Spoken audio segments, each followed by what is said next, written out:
This is the Burrow House, a plantation home in tiny Statesburg, South Carolina, about 10 miles west of Sumter. It has been the site of many Forrest Gump-like moments. General Thomas Sumter lived here. Former Governor Stephen Miller lived here. Joel Poinsett, for whom the poinsettia is named, died here. Even Samuel Maverick, whose son became the namesake for the term independent rebel, owned this house on the property. A lot of really important but not splashy historic people have wandered through here. Perhaps the quietest of them all has arguably the most important story to tell. It began here in 1935 when three young girls discovered a stack of letters while playing in the basement of this home. Those letters, now held at USC's Caroliniana Library, tell the story of a slave named April. There's been a really good job of whitewashing a very awkward discussion. It's a hugely awkward discussion.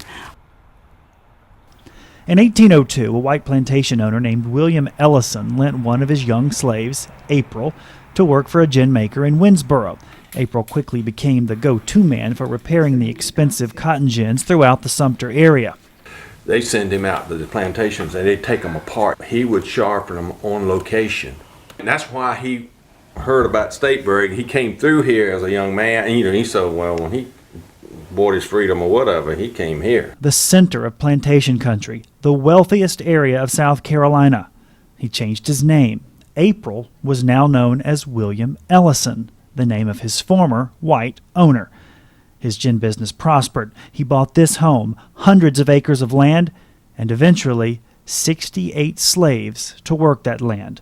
Granger McCoy now lives in the Ellison home and says he often finds old cotton gin blades. What do the Ellisons say when they come? They're looking for the home place. All descendants of what many of us thought an impossible oxymoron, a black slave owner. I had a black ophthalmologist come through here, Ellison, and we sat on this couch right here. And his great-great-granddaddy owned 68 slaves, and here I am, white, over here, and my great-great-granddaddy didn't own any slaves. And it was like somebody blew a dog whistle in a kennel. Everybody was just kind of turning their head, not knowing how to handle all this. History tumbles you. And what little we can learn about Ellison as a slave owner isn't pretty. The book Black Masters chronicles Ellison's life in the antebellum South and suggests that his slaves were the worst fed and clothed of any in Statesburg. It also suggests that Ellison was a slave breeder, selling off infant girls, a practice even some white owners found cruel. Whatever the case, Ellison certainly had a good relationship with other white aristocracy.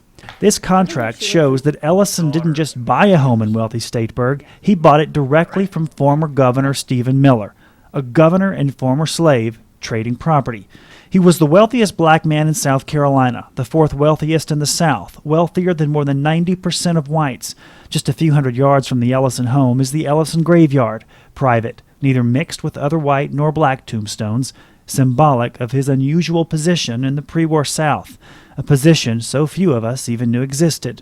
Whatever happened during Reconstruction, and then up through the Jim Crow era, anything and everything that had to deal with the relationships between the blacks and the whites just went underground. And may have remained so, if not for a stack of letters found under his house. For Hidden Columbia, Anderson Burns, ABC Columbia News.